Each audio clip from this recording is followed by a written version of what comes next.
Darwin's arc has collapse. ये देखिए, ये आपको जो नेचुरल ब्रिज लाइक अपीयरेंस दिखाई दे रहा है, ये है डार्विन आर्क। ये पैसिफिक ओशियन में है, इक्वाडोर में आता है ये डार्विन आर्क।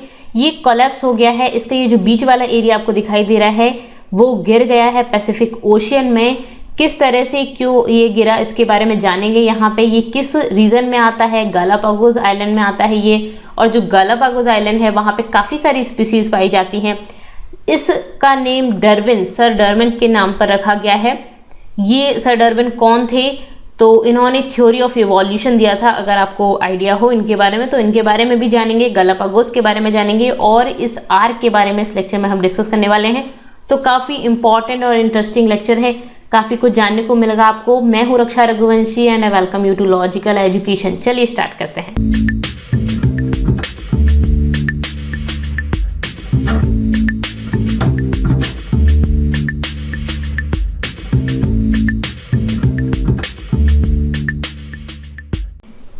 देखिए, सबसे पहले ये क्वेश्चन है आपके सामने, ये दिखाई दे रहा है आपको, ये इक्वाडोर है। देखिए, ये इक्वाडोर है और ये है आपका गालापागोस, ठीक है, गालापागोस आइलैंड। ये इक्वाडोर में ही आता है।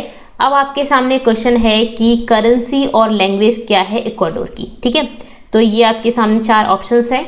वीडियो को पॉज करिए और आंसर मुझे कमेंट सेक्शन में बताइए, ठीक है। इक्वाडोर की करेंसी और लैंग्वेज क्या है, ठीक है। कैपिटल भी बता सकते हैं आपको, यहाँ पे कैपिटल दिखी गई होगी, ठीक है। तो कैपिटल भी आप कमेंट करके बताइएगा मुझे, ओके, ठीक है।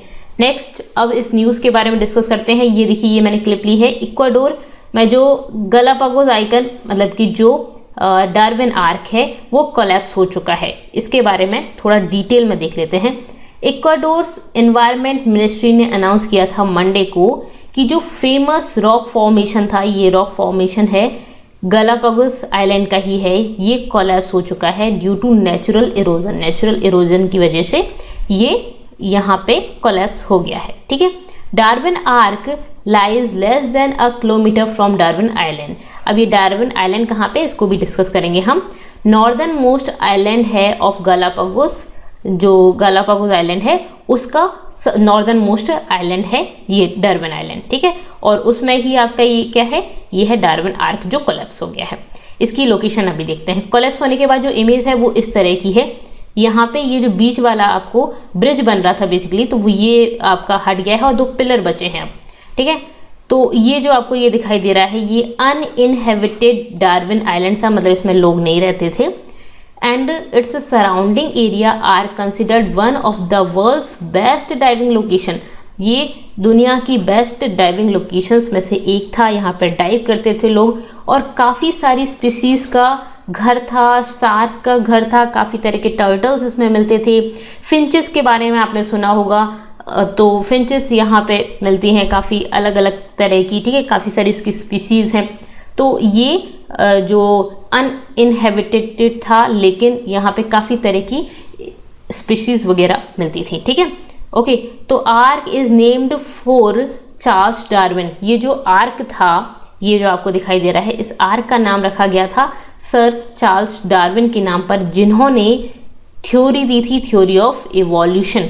ये जो चार्ल्स डार्विन थे ये इंग्लिश बायोलॉजिस्ट थे जिन्होंने थ्योरी ऑफ इवोल्यूशन दी थी। अब ये थ्योरी ऑफ इवोल्यूशन दी तो थी और उनके नाम पर इसका नाम क्यों पड़ा, क्योंकि उन्होंने ना जो अपनी थ्योरी ऑफ इवोल्यूशन दी थी ना, वो यहीं पर ही ये जो एक्सपेरिमेंट्स किए थे उन्होंने ये गालापागोस में ही किए थे। गालापागोस आइलैंड में ही इन्होंने अपने एक्सपेरिमेंट्स किए थे और थ्योरी ऑफ इवोल्यूशन दी थी कि जो हम हैं, हम किस तरह से आए हैं, बंदर से हम इंसान बने, ठीक है, तो किस तरह से हमारा इवोल्यूशन हुआ। यहाँ पे इन्होंने फिंचेस पे एक्सपेरिमेंट किए थे और उस तरह से इन्होंने दी थी। तो इसके बारे में भी हम थोड़ा डिटेल में डिस्कस करेंगे। पहले इस रॉक फॉर्मेशन के बारे में जान लेते हैं, डार्विन आर्क के बारे में। देखिए, पहले तो मैं आपको ये बता दूं ये है कहाँ पे, ठीक है। हम गूगल मैप में इसको देख लेते हैं। देखिए, ये आपको दिख रहा है, ये है, ये आपको दिखाई दे रहा है, ये पैसिफिक ओशियन है, north Pacific ocean, south Pacific ocean, ठीक है, north Atlantic ocean, south Atlantic ocean, और ये है साउथ अमेरिका, ठीक है। अब यहाँ पे ये जो आपको दिखाई दे रहे हैं ये है इक्वेटर, ठीक है, और यहाँ ट्रॉपिक ऑफ कैप्रिकॉर्न है, यहाँ ट्रॉपिक ऑफ कैंसर होगी इधर ऊपर, यहाँ पे ये बीच वाली जो लाइन आपको दिखा रही है ये इक्वेटर है, और ये यहाँ पे कंट्री दिख रहा है आपको इक्वाडोर, ठीक है, ये इक्वाडोर दिखाई दे रहा है, और इक्वाडोर के जस्ट सामने आपको दिखाई दे रहा है ये है गालापागोस आइलैंड, ठीक है, ये इस पे ये किस कंट्री के हैं, ये तो इक्वाडोर के ही हैं और इसकी कैपिटल क्या है, क्योटो। ठीक है, ओके, इक्वाडोर के ही है ये गालापागोस आइलैंड। इन्हीं का ही हिस्सा है ये डार्विन आर्क। यहाँ पे आपको दिखाई दे रहा है ये डार्विन आर्क है, इसमें काफ़ी सारे ये आइलैंड्स हैं।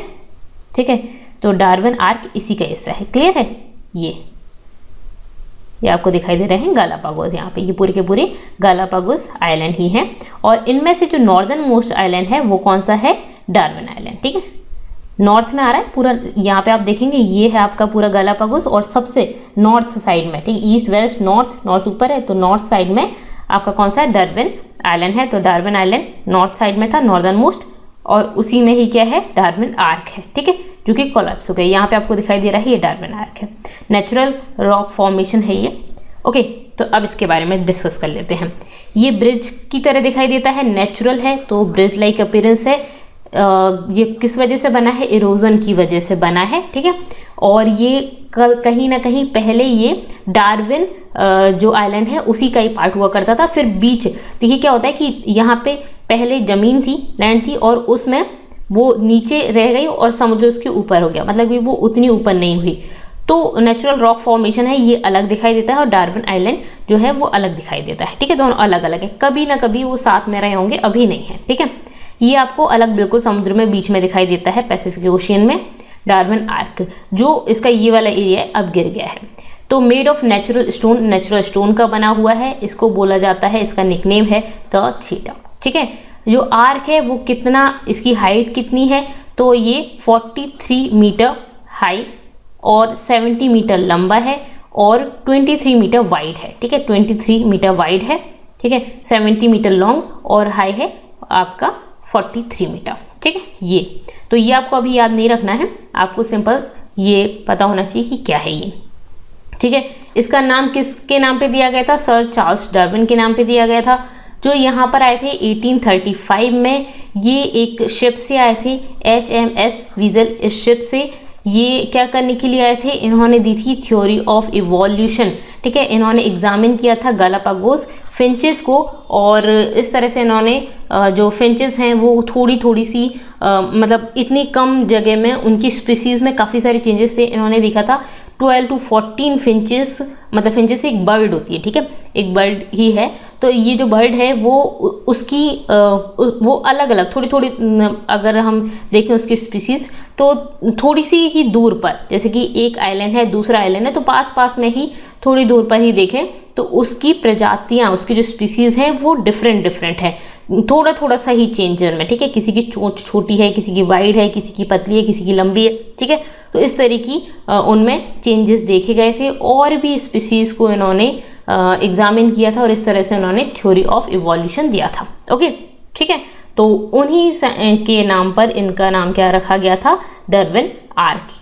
ठीक है, ओके, अब ये देखिए ये है डार्विन आइलैंड, ये आपको दिखाई दे रहा है, यहाँ पे गालापागोस में ही है। ठीक है, तो ये किससे बना हुआ, नेचुरल स्टोन से बना हुआ है ये आइलैंड भी। ये जो पार्ट है वो किसका है, गालापागोस आइलैंड का पार्ट है। ठीक है, गालापागोस के जो पूरे आइलैंड है उन्हीं का ही पार्ट है डार्विन आइलैंड। ठीक है, उनमें से एक का नाम डार्विन आइलैंड है। इस पे कोई लोग रहते थे क्या, तो नहीं रहते थे, तो बहुत स्मॉल था और अनइनहेबिटेड आइलैंड था। ठीक है, इसका एरिया कितना था, 2.33 किलोमीटर इसका एरिया है ना। ये आइलैंड तो है, आर्क गिर गया है, उसके भी पिलर हैं, बीच वाला एरिया गिर गया है। इसकी हाइट कितनी है, तो 168 मीटर, मतलब इतनी हाइट पर है ये है। ठीक है, डार्विन आइलैंड। ओके, ठीक है, अब देखिए इस इमेज को भी समझ लेते हैं। ये देखिए, ये आपको दिखाई दे रहा है, ये साउथ अमेरिका है, ये इक्वाडोर है और ये आपका गालापागोस आइलैंड है। यहाँ पे अगर मैं आपको बताऊं, ये देखिए ये आपको दिखाई दे रही है, ये इक्वेटर है, ये बिल्कुल इक्वेटर पे है, ट्रॉपिक ऑफ कैप्रिकॉर्न, और ऊपर होगी ट्रॉपिक ऑफ कैंसर। तो यहाँ पे हम ट्रॉपिक ऑफ कैप्रिकॉर्न दिखाई दे रही है हमें, और यहाँ पे आपको मेनली इस जगह पे आपको क्या दिखाई दे रही है, इक्वेटर दिखाई दे रही है। मतलब ये ऐसी जगह पे है जहाँ पे इक्वेटर है, तो सनलाइट अच्छे से पड़ती होगी, इसका मतलब काफ़ी सारी स्पीसीज होंगी, और इसीलिए ही जो साइंटिस्ट थे जिनके बारे में हम बात कर रहे थे, इन्होंने यहाँ पे काफ़ी तरह की स्पीसीज देखी और उनमें बहुत सारे चेंजेस देखे, और यहाँ पे उन्होंने थ्योरी ऑफ इवोल्यूशन दिया। काफ़ी अच्छी चीज़ है वो भी, और इंटरेस्टिंग है थ्योरी ऑफ इवोल्यूशन। अगर आपको उसके बारे में नहीं पता तो आप मुझसे कमेंट करके बोलिएगा, तो फिर मैं उसके बारे में भी लेक्चर आपको प्रोवाइड कर दूंगी। थ्योरी ऑफ इवोल्यूशन क्या है, किस तरह से उन्होंने थ्योरी ऑफ इवोल्यूशन दिया। ठीक है, यहाँ पे हम थोड़ा सा उसके बारे में डिस्कस करेंगे। ओके, ठीक है। अब गालापागोस आइलैंड क्या है? तो गालापागोस आइलैंड तो आपको दिखाई दे गया कहाँ पे है, वो हमने यहाँ पे देख ही लिया। देखिए यहाँ पे है गालापागोस आइलैंड। तो काफ़ी सारे आइलैंड्स हैं, छोटे छोटे से आइलैंड हैं। तो ये कहाँ पे लोकेटेड हैं? तो ये जो इक्वाडोर आपको दिखाई दे रहा था उससे 1000 किलोमीटर, मतलब कि 600 माइल इससे दूर यहाँ पे, जैसे आपको यहाँ पे इक्वाडोर दिख रहा है तो इससे यहाँ पे 1000 किलोमीटर दूर ये लोकेटेड है। ठीक है, इक्वाडोर की कोस्ट से, मतलब इसकी बाउंड्री से 1000 kilometre. Declared as one of the first UNESCO world heritage sites in 1978। इसको यूनेस्को की वर्ल्ड हेरिटेज साइट में रख लिया गया था 1978 में। ठीक है, यूनेस्को वर्ल्ड हेरिटेज साइट, तो वर्ल्ड हेरिटेज साइट है ये। ठीक है, it contains flora and fauna not seen anywhere else on earth and are part of biosphere reserve. ठीक है, ये इसमें काफ़ी सारी स्पीसीज पाई जाती हैं। फ्लोरा एंड फोना है। फ्लोरा एंड फोना किसको बोलते हैं? मतलब कि काफ़ी तरह की स्पीसीज हों, काफ़ी तरह के पेड़ पौधे वगैरह हों, ठीक है, और जानवर वगैरह हो, तो अलग वैरायटी बहुत सारी हों यहाँ पे। तो फ्लोरा और फोना है जो अर्थ पे और कहीं भी नहीं दिखाई देता है। क्यों है? मैंने आपको उसका रीज़न बता दिया। इक्वेटर पे है और इसमें 3 तरह की करंट भी दिखाई देती है हमें, उसके बारे में भी डिस्कस करेंगे। तो इस वजह से यहाँ पे स्पीसीज काफ़ी सारी हैं और ये पार्ट है बायोस्फीयर रिजर्व का। ठीक है, और ये जो आपको गालापागोस दिखाई दे रहा है इज़ मेड ऑफ 127 आइलैंड्स। इसमें 127 आइलैंड्स हैं। ठीक है, 127 आइलैंड्स जो किससे बने हुए हैं? रॉक वगैरह से, इजलेट्स एंड रॉक से बने हुए हैं। 19 आर लार्ज, उनमें से 19 बड़े हैं और 4 हैं जो इनहेबिटेटेड हैं, मतलब कि जिनमें लोग रहते हैं। 4 में लोग रहते हैं। करीब कितने लोग रहते हैं? 30,000 लोग रहते हैं ये गालापागोस आइलैंड में। तो ये किसका पार्ट है? इक्वाडोर का है। ठीक है, इक्वाडोर का है। और यहाँ पे 4 ऐसे आइलैंड हैं, 4 थोड़े बड़े बड़े आइलैंड हैं जिनमें लोग रहते हैं। 19 बड़े हैं 127 में से, बाकी छोटे छोटे जिनमें कोई नहीं रहता। ठीक है, तो ये डार्विन जो आइलैंड दिख रहा था आपको उसमें भी कोई नहीं रहता। 4 ऐसे आइलैंड हैं जिनमें लोग रहते हैं, 30,000 लोग रहते हैं। क्लियर है? ठीक है, और अब ये जो आइलैंड दिखाई दे रहा है इसके बारे में आपको बता देती हूँ। इसकी जो ज्योग्राफिकल लोकेशन है, मैंने अभी आपको बताया था कि बिल्कुल इक्वेटर पर ही है ये। ठीक है, तो इसकी जो ज्योग्राफिकल लोकेशन है उसकी वजह से यहाँ पे 3 ओशन करंट्स रहते हैं। 3 ओशन करंट्स, मतलब कि ये जो धाराएं हैं वो बहती हैं। यहाँ पे आपको दिखाई दे रहा है पनामा। ठीक है, यहाँ पे पनामा है तो पनामा करंट यहाँ से आती है, और यहाँ पे पेरू है साइड, तो पेरू करंट यहाँ से आती है। ठीक, पेरू और हम्बोल्ट ये कंट्री है, तो कंट्री की वजह से उस तरफ से जो करंट आती है उसका नाम उस तरह से आ जाता है। तो पेरू करंट, पनामा करंट, और यहाँ पे आपको ये इक्वेटर दिख रहा है तो साउथ इक्वेटोरियल करंट। ठीक है, और ये उसको रिपीट हो रही है इस साइड से। ठीक है, तो ये 3 तरह की करंट आपको दिखाई दे रही है। इसकी वजह से इसकी जो ज्योग्राफिकल लोकेशन है ऐसी है जिसमें 3 तरह की करंट्स दिखती हैं, जिसकी वजह से क्या है, ये रिचेस्ट मरीन इकोसिस्टम है वर्ल्ड का। अब अलग अलग तरह की करंट होती हैं, प्लस सनलाइट इस पे पड़ रही है, तो यहाँ पे स्पीसीज ना काफ़ी सारी स्पीसीज पाई जाती हैं। तो रिचेस्ट मरीन इकोसिस्टम है, यहाँ पे पानी है और उसमें आइलैंड बने हुए हैं। ठीक है, पानी में है, ये छोटे छोटे से टापू है, तो सब तरह की ऐसी फेवरेबल कंडीशन है कि स्पीसीज बहुत सारी पाई जाती हैं। तो इसी वजह से ये दुनिया के रिचेस्ट मरीन इकोसिस्टम में से एक है। ठीक है, और आपको ये बात पता होगी कि जो इक्वेटर है उसके आसपास अगर हम बात करें Tropic of Cancer, Tropic of Capricorn, इन दोनों के बीच में सबसे ज़्यादा स्पीसीज पाई जाती हैं। उसमें भी जो इक्वेटर वाला एरिया ना, यहाँ पे बहुत ज़्यादा स्पीसीज पाई जाती हैं। ठीक है, इस वाले एरिया में। तो ये आपको जो गालापागोस दिख रहा है ये इसी वाले एरिया में, इक्वेटर के बिल्कुल पास में है। ठीक है, और उसमें भी करंट जो है वो 3 तरह की करंट भी मिल रही हैं। तो इसी वजह से ये जो एरिया है इसमें ये रिचेस्ट है मरीन इकोसिस्टम में। ठीक है, काफ़ी अलग अलग तरह की स्पीसीज पाई जाती है इसमें। The island formed because of ongoing seismic and volcanic activity process. ठीक है, तो ये किस वजह से बना? तो यहाँ पे सिज्मिक, भूकंप और वॉल्केनिक एक्टिविटीज़ की वजह से ये आइलैंड बन गए। ठीक है, तो ये काफ़ी लंबी प्रोसेस होती है। ओके, तो यहाँ पे ये जो थ्योरी ऑफ इवोल्यूशन हम बात कर रहे थे, तो यहाँ पे इसके बारे में जान लेते हैं। ये जो वॉल्केनिक एक्टिविटीज़ हुई जिसकी वजह से ये आइलैंड बना, और इन प्रोसेस के साथ में ही जो एक्सट्रीम आइसोलेशन है आइलैंड का, मतलब यहाँ पे कोई नहीं होने की वजह से, जैसे कि ये प्रोसेसेस तो हर जगह होती हैं, लेकिन जहाँ पे ह्यूमंस ज़्यादा हैं तो वो इन सब चीज़ों को जैसे पेड़ पौधे वगैरह ज़्यादा उग जाते हैं तो इनको कट कर देते हैं, तो वो आइसोलेशन की वजह से वो नहीं हो पा रहा है और उस वजह से डेवलपमेंट हो जाता है अनयूजुअल प्लांट्स और एनिमल लाइफ का। ठीक है, तो काफ़ी अलग अलग एनिमल की स्पीसीज़ हमें दिखाई देते हैं, प्लांट्स भी डिफरेंट टाइप के दिखाई देते हैं, स्पीसीज़ में काफ़ी डिफरेंट होता है। यहाँ पे जो आपको चार्ल्स डार्विन है उन्होंने अपनी थ्योरी ऑफ इवोल्यूशन इसी ये जो गालापागोस है वहीं से ही इंस्पायर होके और भी इन फिर इस पर रिसर्च वगैरह की थी और उसके बाद इन्होंने थ्योरी ऑफ इवोल्यूशन दी थी by natural selection following his visit in 1835। ठीक है, इसी से इंस्पायर हुए थे ये गालापागोस से। यहाँ पे इन्होंने देखा था फिंचेस को। ठीक है, ये जो फिंचेस हैं ये आपको बर्ड दिखाई दे रही है, ये फिंचेस को देखा था कि कुछ सालों में ही ये फिंचेस में काफ़ी कुछ डिफरेंट दिखाई देने लगा। मतलब कि फिंचेस पहले इस देखिए इसकी जो आप चोंच देख रहे हैं ना इसमें आपको डिफरेंट दिखाई देगा। ठीक है, तो देखिए आपको चारों ये आपको दिखाई दे रहे हैं, ये आपको अलग दिखाई दे रहे हैं। तो पहले इस तरह की हुई, मान लीजिए हम इस तरह की थी। ठीक है, उसके बाद फिर उसमें चेंज होता गया, तो इस तरह की तो है ही, फिर दूसरी उसकी स्पीसीज आ गई, फिर तीसरी, फिर चौथी, तो इस तरह का चेंज होता गया, इस बर्ड में चेंज होता गया। तो ये थोड़ी थोड़ी सी दूर पर ही ये जो आइलैंड है ना, उन्हीं 4, 5, 6, 8, 10 127 आइलैंड बात कर रहे हैं हम, तो उन्हीं एक से दूसरे आइलैंड पे जा रहे हैं, तो ये फिंचेस की स्पीसीज हमें चेंज दिख रही है। ठीक है, तो काफ़ी यहाँ पे बड़े बड़े टॉर्टॉइज दिखाई दिए। ठीक है, और ह्यूज कैक्टस जो कैक्टस है वो दिखाई दिया। ठीक है, एंडेमिक ट्रीज और मैनी डिफरेंट सब स्पीसीज। ठीक है, मॉकिंग बर्ड्स की और फिंचेस की काफ़ी सारी स्पीसीज दिखाई दी, जिससे इंस्पायर होके ये चार्ल्स डार्विन है उन्होंने थ्योरी ऑफ इवोल्यूशन दिया था। तो ये जो गालापागोस आइलैंड है वहाँ पे काफ़ी अलग अलग तरह की काफ़ी वैरायटी ऑफ स्पीसीज दिखाई देती हैं। ठीक है, थ्योरी ऑफ इवोल्यूशन क्या है, इन्होंने बताया कि हम किस तरह से जो जगह है उसके अकॉर्डिंग हम चेंज हो जाते हैं। जैसे कि पहले बंदर थे, बंदर से हम किस तरह से इंसान बने, ये चार्ल्स डार्विन ने बताया था। ठीक है, और उन्होंने बताया था कि किस तरह से एक जगह पे जो स्पीसीज़ हैं वो अपने नेचर के हिसाब से अलग अलग तरह से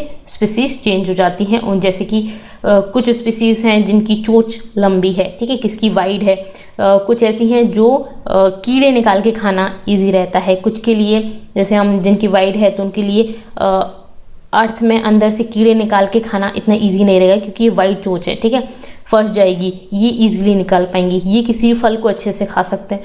तो इनकी जिस तरह का इनका वर्क है और उस तरह से जो दूसरी स्पीसीज़ है उसमें थोड़ा सा डिफरेंस देखा गया। ठीक है, जिस तरह का इनका वर्क था उस तरह की ये बनी है ना। और बाद में इन से और बहुत सारी स्पीसीज़ आई, लाइक 14 स्पीसीज़ इन्होंने देखी थी इस छोटी सी जगह में। ओके, तो इस तरह से इन्होंने थ्योरी ऑफ इवोल्यूशन दिया था। तो बेसिकली हमारा काम ये कि जो गालापागोस आइलैंड है वहाँ पे बहुत सारी स्पीसीज़ पाई जाती हैं। गालापागोस आइलैंड का ही पार्ट था डार्विन आइलैंड, और जिसमें है आपका डार्विन आर्क जो कि टूट गया है और जिसका नाम किसके नाम पर था, चार्ल्स डार्विन के नाम पर। ठीक है, ओके, ठीक है, तो यहाँ पे ये हमारा लेक्चर कंप्लीट हो गया। अब बात करते हैं उस क्वेश्चन की। तो इक्वाडोर के बारे में आपसे क्वेश्चन पूछा जा सकता है, इक्वाडोर की करेंसी और लैंग्वेज क्या है। ये साउथ अमेरिका इसमें है और इसकी जो करेंसी है वो वही है अमेरिका से, आप याद रख सकते हैं, तो US डॉलर है, और यहाँ की जो लैंग्वेज है वो स्पेनिश है। ठीक है, तो फर्स्ट ऑप्शन ही आपका सही था, स्पेनिश यहाँ की लैंग्वेज है और US डॉलर यहाँ की करेंसी है। ओके, तो यहाँ पे हमारा ये लेक्चर कंप्लीट होता है। आपको कैसा लगा मुझे ज़रूर बताइएगा। अगर पसंद आया तो वीडियो को लाइक कर दीजिए, कमेंट कीजिएगा मुझे पसंद आया है तो, और फ्रेंड्स को शेयर करना ना भूलें। Thank you so much, thanks for watching.